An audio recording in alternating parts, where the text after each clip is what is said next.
Chers consoeurs, chers amis, chers confrères, c'est toujours un plaisir de vous revoir dans le cadre de cette formation continue. Et je tiens d'abord à remercier le laboratoire Cooper et les organisateurs de l'Officine Expo qui nous ont permis de nous réunir dans ces conditions difficiles qu'est le Covid-19. Dr Karim Wali, nutritionniste de formation, micronutritionniste et enseignant universitaire. Aujourd'hui, je vais vous parler d'un sujet très intéressant qu'est le microbiote. On verra surtout des cas comptoirs, comment conseiller les probiotiques, quand les indiquer, et puis on va aussi parler de l'avenir, de quelques applications cliniques qui pourront naître demain de ces grandes découvertes qui sont faites à partir du microbiote. Le plan qu'on va voir sera le suivant. On va faire une toute petite introduction où on va parler de la naissance du microbiote, des facteurs influençant son développement. Et puis, on va parler en haut et en large de la dysbiose et vous allez voir que quand la dysbiose s'installe, tous les problèmes, les maux de santé apparaissent. Quelques définitions, prébiotiques, probiotiques, symbiotiques et on va même parler d'une nouvelle notion qu'on appelle aujourd'hui postbiotique et qui a même des applications cliniques. Et puis, à travers une longue revue de littérature, on verra quelques applications cliniques des indications du traitement par des prébiotiques. De la diarrhée à l'éradication de l'Helicobacter pylori, à la dermatite atopique.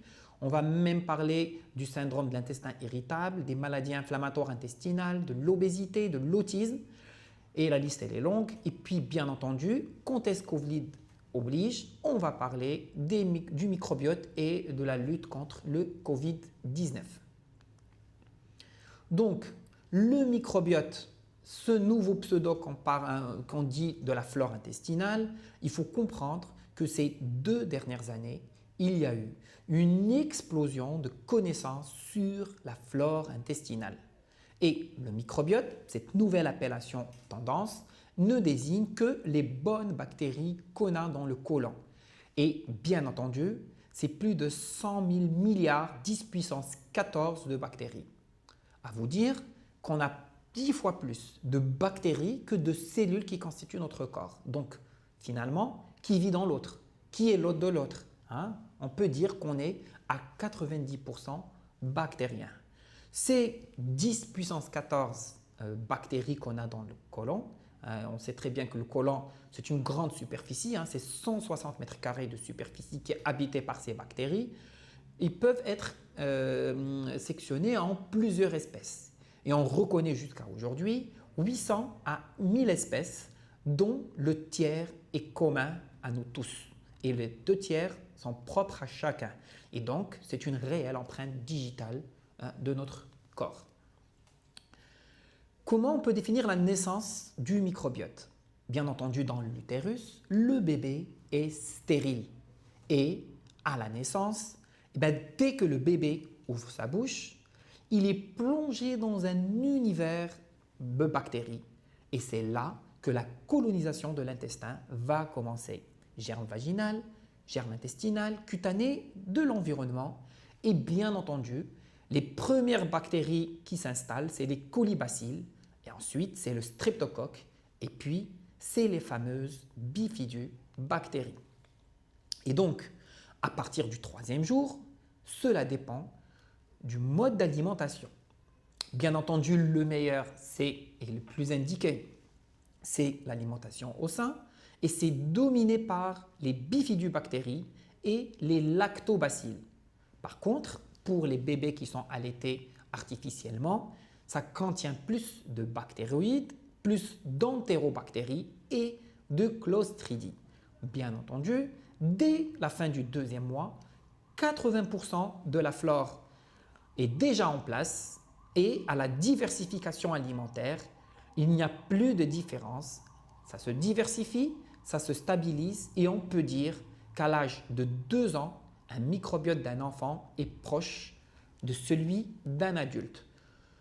Bien entendu, il y a plusieurs facteurs qui influencent son développement.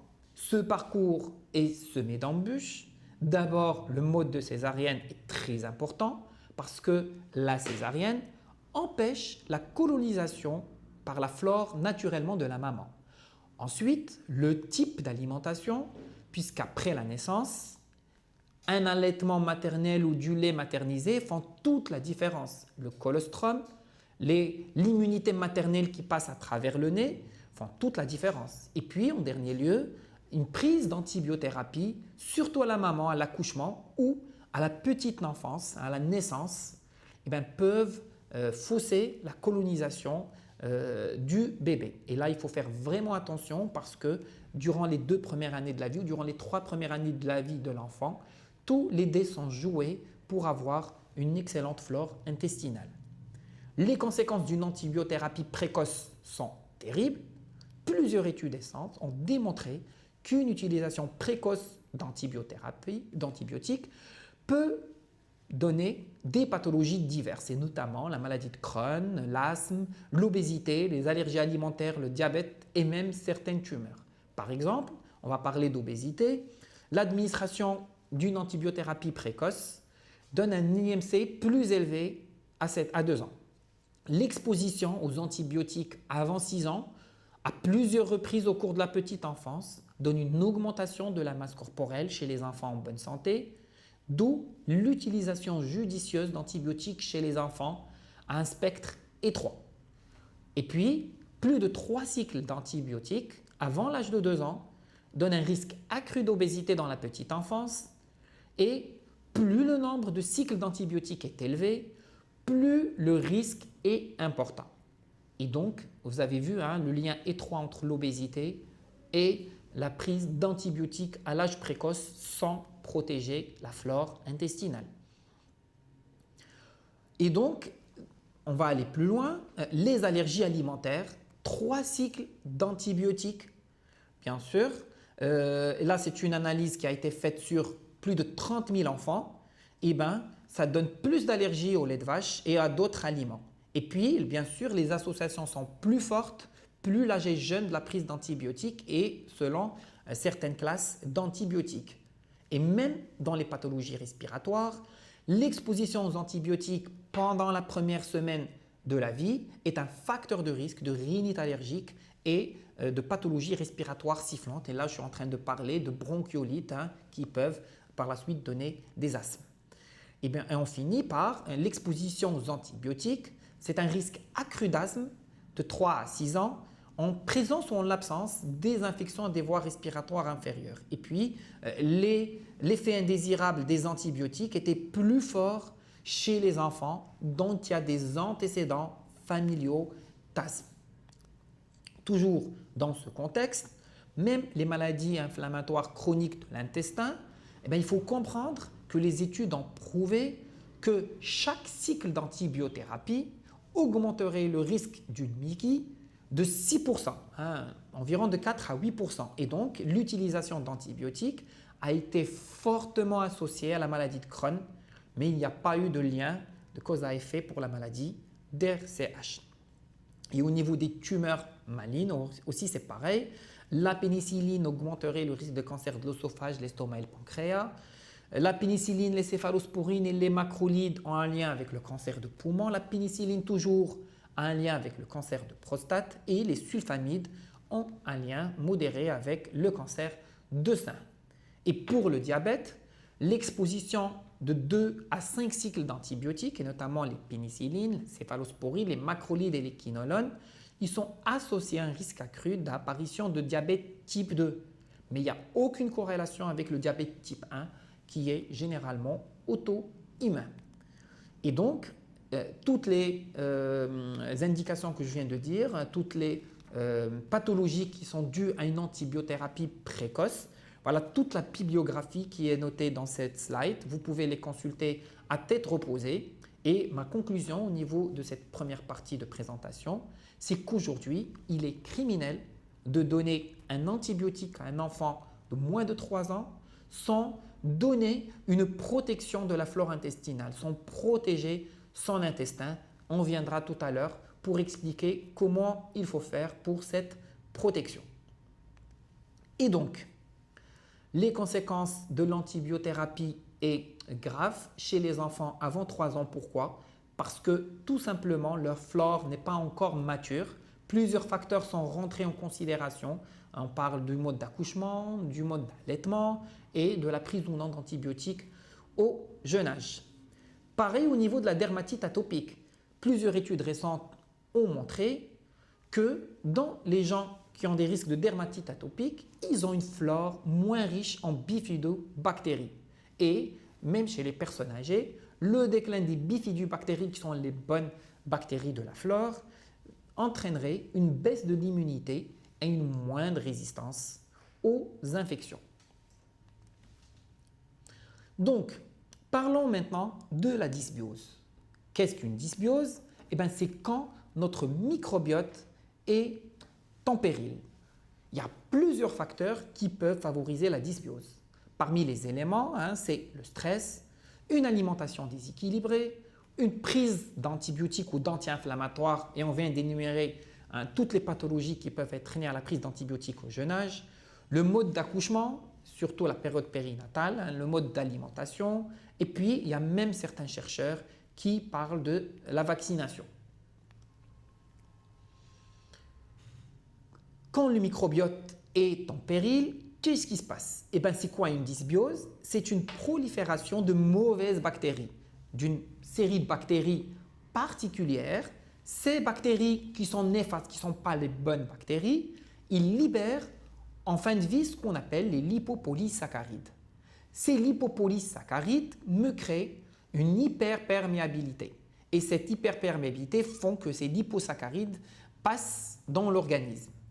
Une fois reconnus par notre système immunitaire, les macrophages, comme un agent infectieux, ça va donner un processus d'alerte et une inflammation chronique sur la durée. C'est pour ça qu'on peut vraiment dire « dis-moi comment est ta flore, je te dirai quels sont les risques sur ta santé ». Et quand la dysbiose s'installe, gare à l'overdose. Dysbiose égale perturbation de la santé. Ça peut passer par les troubles fonctionnels intestinaux et notamment le syndrome irritable de l'intestin, la colopathie, les ballonnements, les douleurs abdominales, les gastro-entérites ou les diarrhées post-antibiothérapie, les allergies ou les dermatites atopiques chez les jeunes enfants, les maladies inflammatoires de l'intestin comme la maladie de Crohn. On a bien vu que la maladie de RCH n'avait pas d'impact sur la flore. Et puis les fibromyalgies, les syndromes de fatigue chronique, l'obésité, le diabète et j'en passe.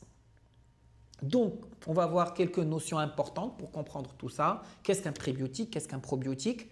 Donc, un pré ou un probiotique, en définition, ce sont des micronutriments capables de moduler le microbiote de manière bénéfique. Un prébiotique, généralement, ce sont des fibres, plus souvent fructanes non digestibles, qui stimulent au niveau du côlon l'activité de bactéries et qui améliorent la fonction du microbiote. Les prébiotiques, c'est la nourriture aux probiotiques. Et puis, on les trouve dans les fruits, dans les légumes, les bananes, les asperges, l'ail, l'oignon, les salsifis cuits. Et on les trouve aussi dans la pomme de terre cuite puis refroidie. Par contre, les probiotiques, ce sont les bactéries vivantes qui permettent de restaurer les propriétés de la flore intestinale, empêchant la prolifération de germes indésirables. On peut les trouver dans le lait fermenté, dans le kéfir ou sous la forme de compléments alimentaires particulièrement efficaces car plus concentrés. Qu'est-ce qu'un symbiotique? C'est un produit qui contient à la fois des probiotiques et des prébiotiques.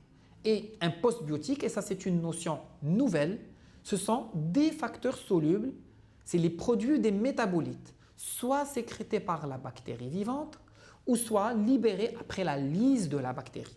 Et donc comme vous pouvez voir, cette colonie de bonnes bactéries, elle est bénéfique pour le corps, pour l'être humain, et même quand elle meurt, et même ces sécrétions, on retrouve aujourd'hui des applications thérapeutiques.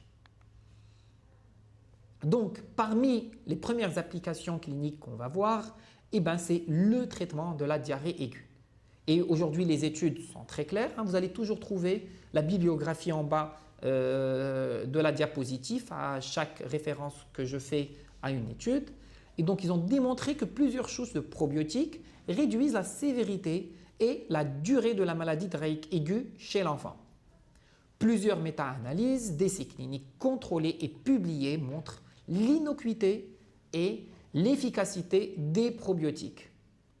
Et surtout dans les gastro-entériques, qu'ils soient virales ou bactériennes ou parasitaires. Le deuxième cas, c'est les diarrhées associées aux antibiotiques et l'administration de certaines souches comme le Saccharomyces boulardii ou le Lactobacillus rhamnosus réduit l'incidence et la sévérité des diarrhées associées aux antibiotiques. Les études sont claires et ils datent quand même de longtemps. Il y a une réduction de la durée moyenne des diarrhées par rapport au groupe témoin d'environ 30 heures, une diminution du nombre de selles diarrhéiques d'1,5 dès la deuxième journée du traitement et de 1,3 troisième journée par rapport au groupe témoin, et puis une diminution du risque de diarrhée persistante 3 jours ou plus par rapport au groupe témoin. Et Dieu sait que c'est important, surtout quand on a des nourrissons ou des enfants au bas âge où la déshydratation est un réel problème qui se pose vu la faiblesse du poids. Ici, c'est une étude qui parle des diarrhées post-antibiothérapie chez l'enfant.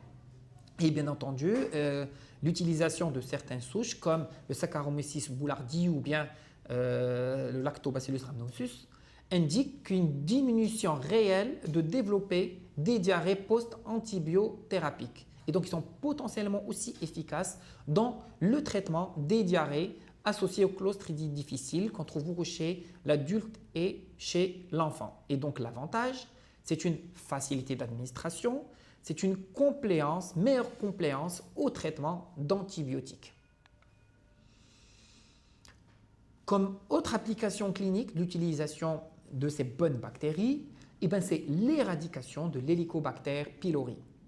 Plusieurs souches, dont le lactobacille et les bifidobactéries, ont démontré qu'il y a une réduction des effets secondaires dus aux thérapies d'antibiotiques, souvent qui ont beaucoup d'effets secondaires, surtout digestifs, vu leur agressivité pour l'éradication de cette bactérie. Et puis, ça améliore aussi la compliance du traitement par le patient. Il y a une étude qui a été faite de 14 essais randomisés, très récente, qui a montré qu'un traitement antibiotique anti-Helicobacter pylori plus probiotique donnait un meilleur taux d'éradication. Et puis, par exemple, l'ajout de Saccharomyces boulardii à la thérapie d'éradication d'Helicobacter pylori donne une optimisation des taux d'éradication et une réduction des effets secondaires. Il y a une bactérie spéciale qui s'appelle le Lactobacillus reuteri. Et qu'est-ce qu'elle fait? Il y a une technique qui s'appelle pylopasse. Elle forme un agrégat dans l'estomac qui est ensuite excrété à travers le système digestif pour éliminer de l'organisme l'Helicobacter pylori. Les études, ils ont démontré, c'est tout récent, qu'il y a une diminution de la charge bactérienne de l'Helicobacter pylori, une éradication qui va de 10 à 50% selon les sujets. Et puis, grâce à ce Lactobacillus reuteri, il y a un renforcement de l'efficacité de la tri- ou de la quadrithérapie en fonction de ce qu'on utilise pour l'éradication. Les applications cliniques concernant l'allergie, on va parler surtout de dermatite atopique, on l'a expliqué, chez les familles à risque surtout et surtout lors de la prise d'antibiotiques chez la maman durant la grossesse ou bien chez les enfants en bas âge. Il y a eu quelques études contrôlées qui ont démontré qu'il y a certaines souches qui sont efficaces dans le traitement de la dermatite atopique. Et donc cette étude, chez une population à risque de développer une dermatite atopique, qu'une supplémentation des mères enceintes de lactobacilles pendant 4 à 6 semaines avant l'accouchement et puis une supplémentation de 6 mois des mères qui allaitent.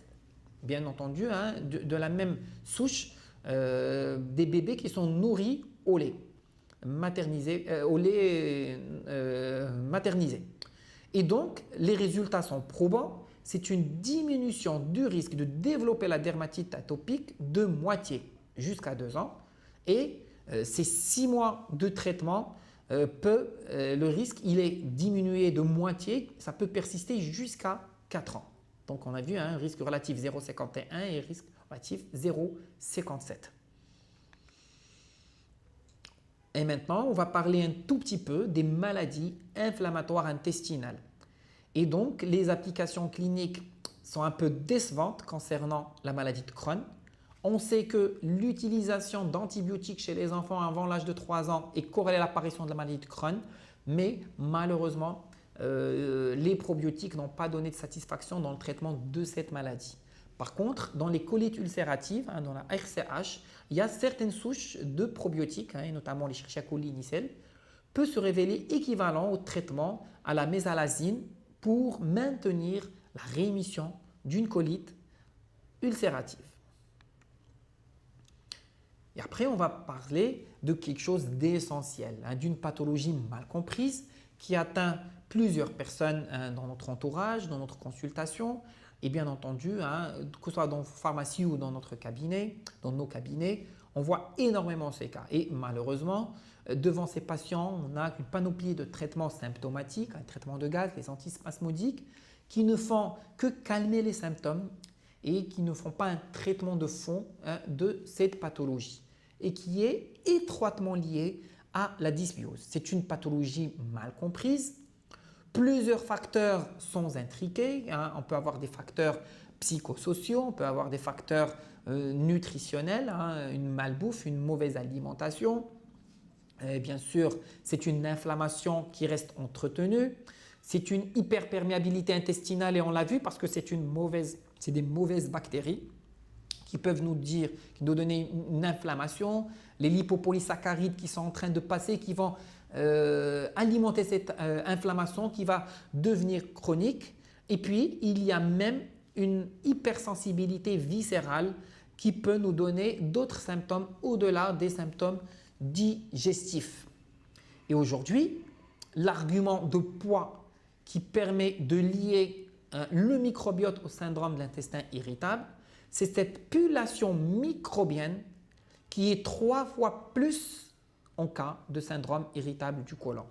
Et bien entendu, après arrêt des IPP, on peut faire un test respiratoire au glucose et on peut parfaitement noter dans le graphe de droite, vous allez voir un sujet normal, la ligne qui est en bas, par rapport à un sujet qui a une population de mauvaises bactéries. En rouge au niveau jejunal et bien entendu en bleu au niveau iléal. Et donc, c'est ça qui donne les problèmes digestifs. C'est cette population microbienne qui me crée des grands problèmes de gaz. Comment ça se passe? Eh bien, vous vous rappelez, on a parlé d'un composant hypersensibilité viscérale. Et c'est ce qui dit que cette pathologie qui a plusieurs symptômes peut être associée à des fibromyalgies grâce à cette notion, cette composante hypersensibilité viscérale. Elle peut être accompagnée d'un syndrome de fatigue chronique, dans 51% des cas, des dysparonémies, des vessies irritables, parce qu'il y a une distension colique. Et il ne faut pas oublier d'où elle vient cette distension colique. Eh bien, elle vient tout simplement des mauvaises bactéries qui nous rendent plutôt intolérants au sucre. Et ce sont ces sucres-là qui se changent en méthane et qui donnent cette distension colique. D'où le point de vue régime alimentaire est essentiel dans le traitement du syndrome d'intestin irritable. Et je vous invite, parce que c'est un régime qui est très large, c'est ce qu'on appelle le régime FODMAP. Pourquoi? Parce que ce sont ces hydrates de carbone qui sont mal tolérés en cas de syndrome de l'intestin irritable. Et c'est l'alimentation qu'il faut enlever. Ce sont les FODMAP qu'il faut enlever. Et bien entendu, en élevant les hydrates de carbone, eh ben, on aura moins de ballonnement, moins de douleurs abdominales et moins de troubles de transit. Il y a deuxième arme pour traiter ça. Dans les cas graves, on peut avoir recours à une antibiothérapie de large spectre, on appelle ça la rifaximin.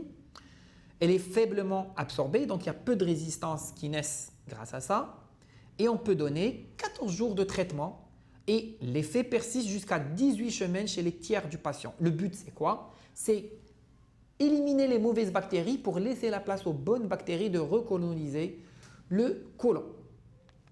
Et puis, ce qui est important, c'est cette partie-là du traitement. Ce sont les pro et les prébiotiques au secours de notre flore. Plusieurs études ont démontré qu'il y a un gain significatif thérapeutique par rapport au placebo, qu'il y a moins de ballonnements intestinaux et de flatulences, qu'il y a moins de douleurs et qu'il y a un soulagement global.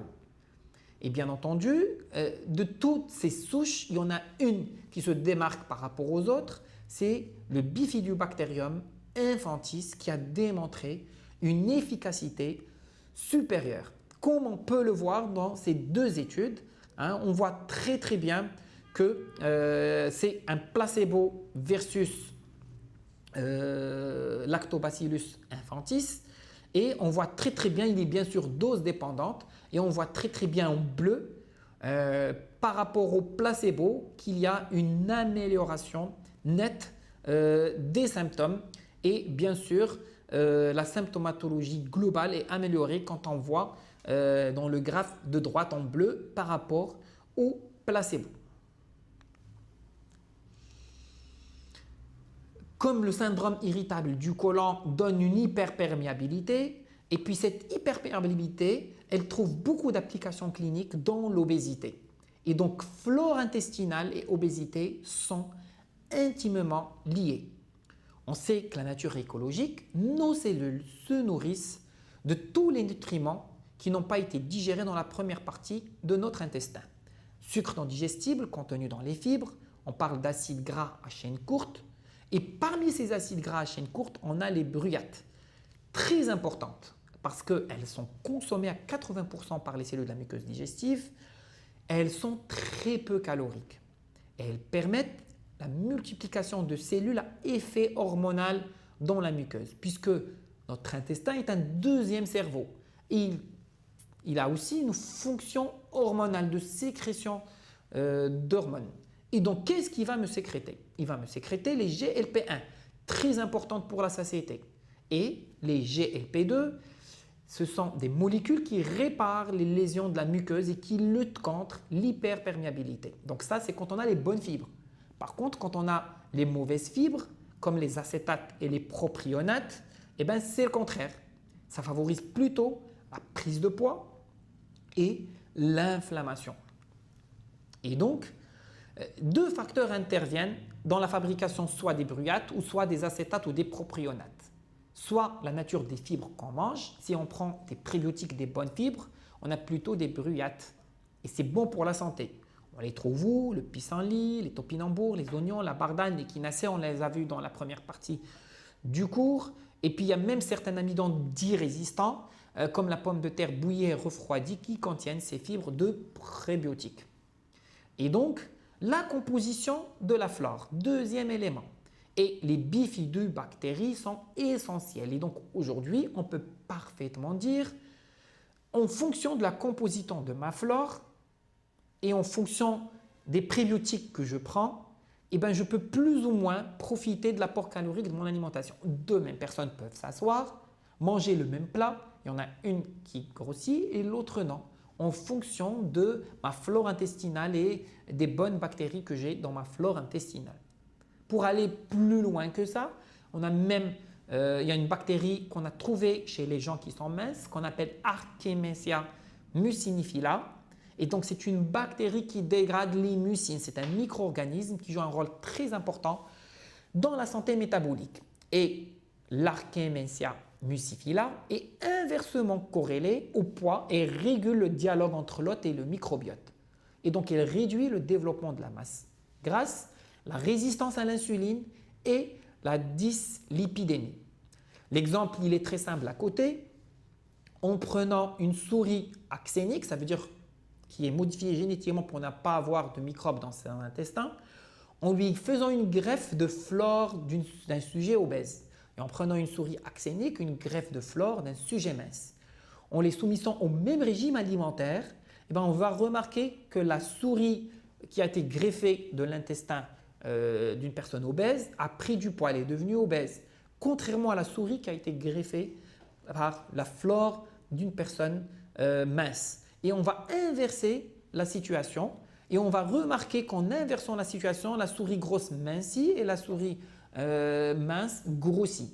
Et donc, le lien, c'est ça, c'est cette Erkemensia municiphilia qu'on trouve en abondance chez les sujets minces et en manque chez les personnes obèses.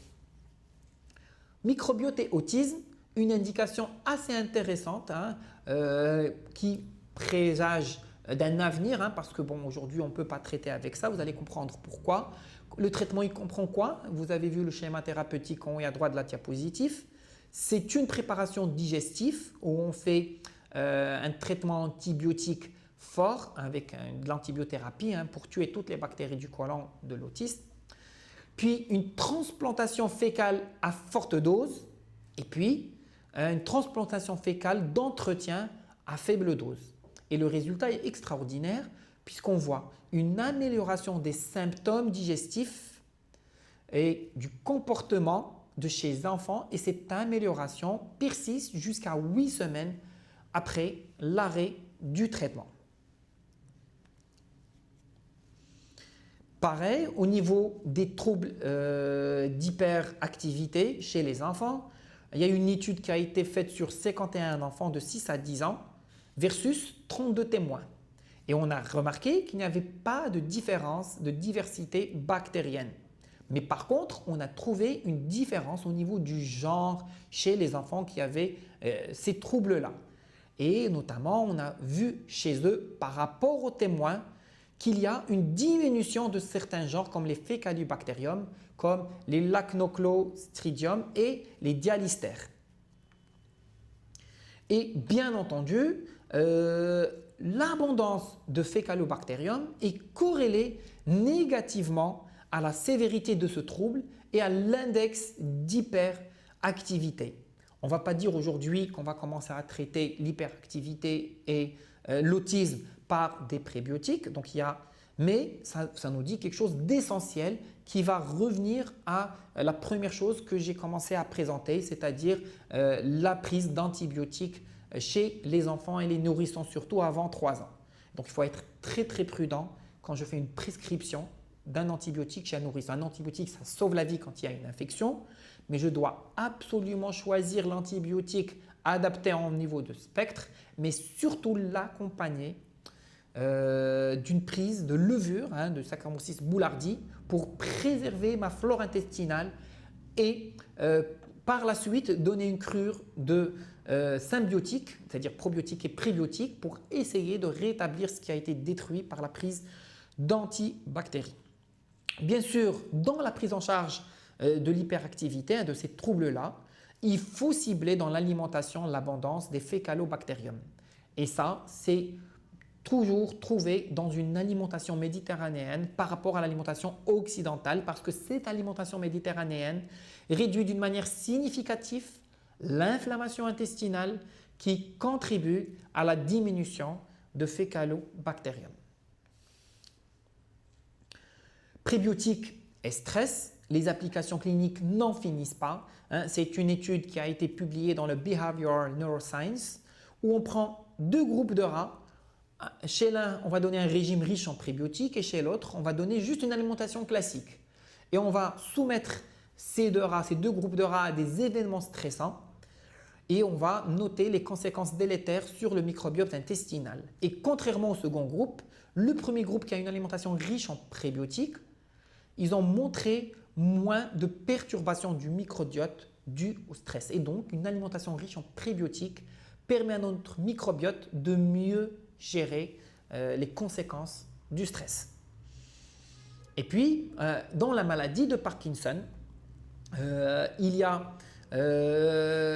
pourrait provenir de l'intestin. Et là, il y a une présence de ce qu'on appelle une alpha-synucléine. C'est quoi ça? C'est un agrégat de protéines caractéristiques de la maladie de Parkinson au niveau du cerveau. Et puis, dans l'intestin, on a trouvé cet agrégat-là. Et donc, il y a plusieurs étiologies, il y a plusieurs suppositions qui disent que, par exemple, c'est le nerf vague qui a transporté cet agrégat à l'intestin. Et aujourd'hui, une transplantation à des souris du microbiote fécal de patients atteints de maladie de Parkinson donne un déficit moteur et une neuroinflammation qui est similaire à celle qu'on a chez les personnes atteintes de maladie de Parkinson. Et puis, pour finir, j'aimerais bien parler du microbiote du Covid-19. Et d'ailleurs, vous le savez tous, en fin de présentation, je vais vous mettre mon adresse mail. Pour tous ceux qui désirent avoir ma présentation, vous allez le trouver chez l'organisme qui organise ce séminaire. Et puis aussi, vous pouvez m'écrire directement sur ma boîte mail pour répondre à d'autres questions qui ne m'ont pas été adressées à travers cette vidéo. J'ai écrit un très bel article sur le Covid-19 et le microbiote que je peux vous envoyer d'ailleurs et puis que je vais résumer en 2-3 positifs. Quel est le constat aujourd'hui à travers les différentes études cliniques qui ont été faites chez les patients qui sont hospitalisés en réanimation et dont les cas sont graves? Déjà, les désordres intestinaux touchent près de la moitié des malades atteints de Covid-19. Combien de cas positifs on a dû diagnostiquer au cabinet qui viennent que pour se plaindre de troubles digestifs, Et la gravité de ces troubles intestinaux est proportionnelle à l'état général, à l'altération de l'état général. C'est-à-dire plus le patient a un état général détérioré par l'atteinte de Covid-19, plus la gravité des troubles digestifs est là. Et aujourd'hui, étude à l'appui, je vous montrerai la bibliographie tout à l'heure, la découverte de l'ARN viral dans les selles des malades. C'est pour ça que dans certains pays, on a même interdit l'utilisation de l'eau du robinet parce qu'on a su que les selles des malades contenaient de l'ARN viral du Covid-19. Chez les patients les plus atteints, surtout ceux qui sont décédés dans la réanimation, il y a un déclin significatif des bifidobactéries et des lactobacilles. Vous vous rappelez, les 2 souches essentielles qui font notre flore. Et puis, et ça c'est très important, c'est qu'on a découvert la présence d'une bactérie du genre Prevotella et cette bactérie, elle renferme de l'ADN du virus Covid-19. Déjà, il faut comprendre que cette bactérie-là, elle a déjà été connue avant l'apparition de cette pandémie pour provoquer des symptômes respiratoires. C'est-à-dire que les gens qui faisaient des infections respiratoires, qui décompensaient avant, ont trouvé chez eux cette bactérie dans l'intestin. Et cette bactérie-là, aujourd'hui, on sait qu'elle est réservoir du Covid-19. Donc, c'est important de mentionner ça parce que c'est une infection virale, mais qui est bactériophage, c'est-à-dire qui va coloniser des bactéries au niveau de notre flore intestinale. Donc, le rôle du microbiote dans tout ça, il faut savoir que le microbiote, il favorise les mécanismes de défense dans les poumons. Dans la médecine énergétique chinoise, ils ont toujours renforcé le tube digestif, ils ont toujours renforcé la flore pour traiter les infections bronchopulmonaires. Et puis, le microbiote aide contre l'immunosuppression. Et c'est l'immunosuppression qui favorise la surinfection bactérienne. Et donc, les probiotiques sont plus qu'utiles dans la prise en charge du Covid-19. C'est un soutien micronutritionnel de l'intestin qu'il faut. C'est une administration d'un symbiotique qu'il faut, c'est-à-dire rétablir l'équilibre et prévenir le risque d'infection secondaire. Et donc, quand je parle de dysbiose, je parle d'un pronostic sévère du Covid-19, c'est-à-dire que quand j'ai le Covid-19 et quand j'ai une dysbiose, c'est un facteur de mauvais pronostic chez ces patients-là. Surtout chez qui il faut supplémenter, il y a 2 populations à risque. Les personnes obèses, on sait qu'ils ont une dysbiose et qu'ils ont une hyperperméabilité. Et puis, les patients souffrant d'une maladie inflammatoire chronique d'intestin en second lieu. Donc là, on peut comprendre pourquoi le traitement il marche, parce qu'on sait aujourd'hui, on a parlé de Prevotella, et on sait que la Prevotella, elle est très sensible à l'azithromycine. Et donc, bien entendu, en traitant tôt avec de l'azithromycine, on va réduire la charge du Prevotella qui est réservoir du Covid-19 et par la suite, on va permettre à ma flore de mieux résister et d'augmenter mon immunité digestive qui par conséquent améliore la défense de mes poumons. Et en conclusion, on va se tourner à l'avenir pour vous parler en conclusion de cette nouvelle notion.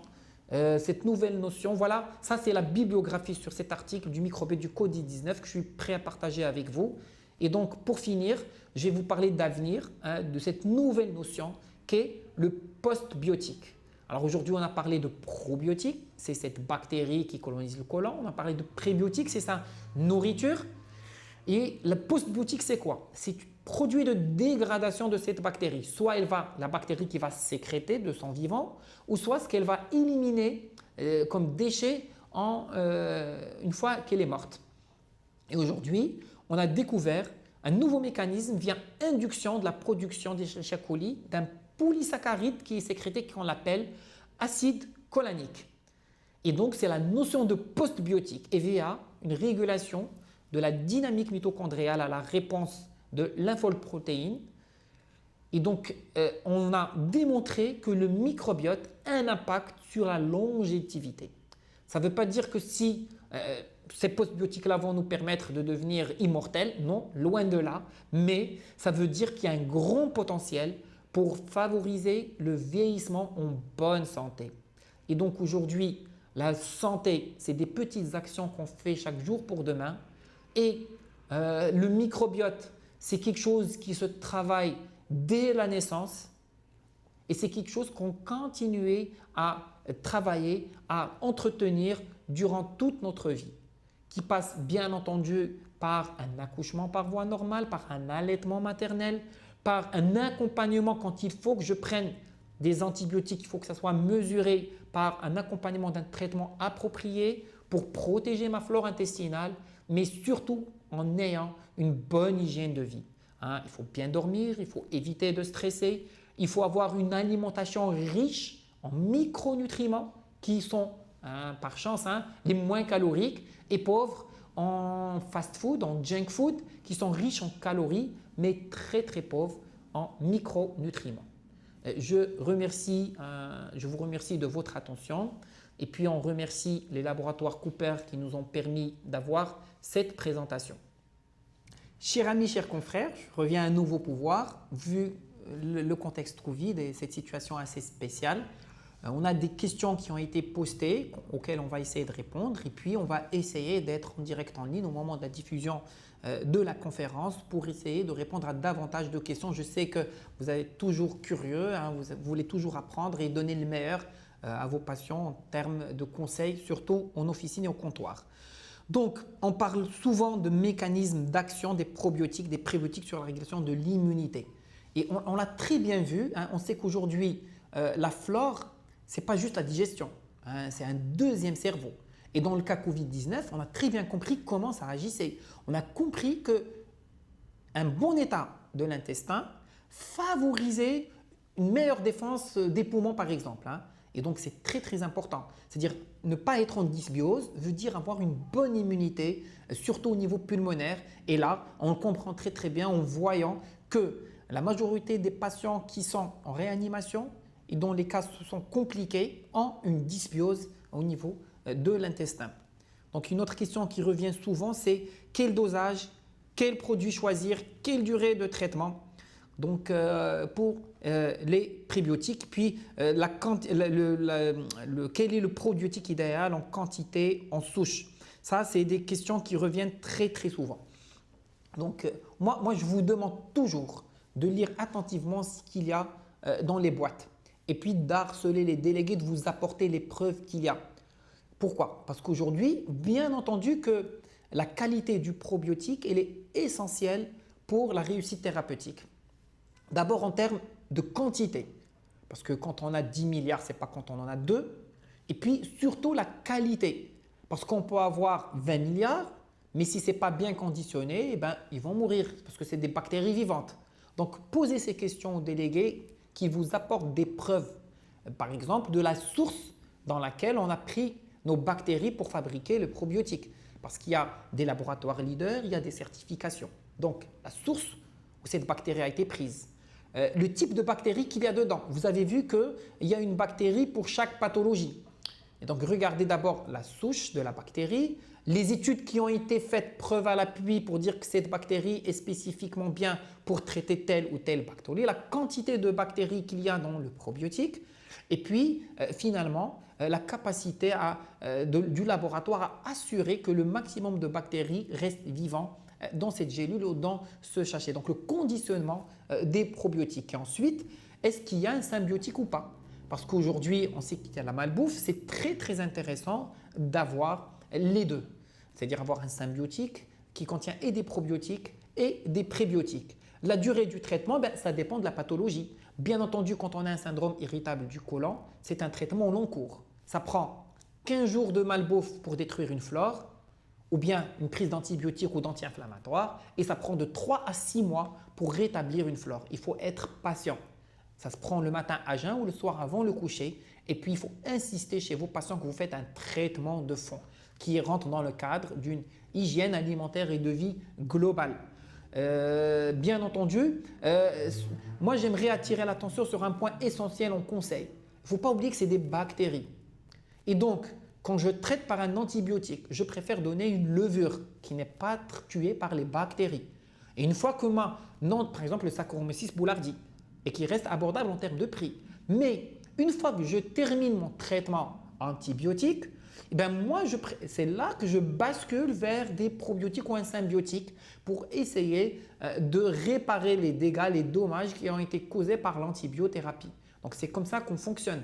Et donc, d'abord donner une levure qui résiste au traitement antibiotique, ensuite donner une cure de probiotiques au long cours pour rétablir les dégâts qui ont été faits par l'antibiothérapie. Donc voilà, parmi les questions qui reviennent très souvent.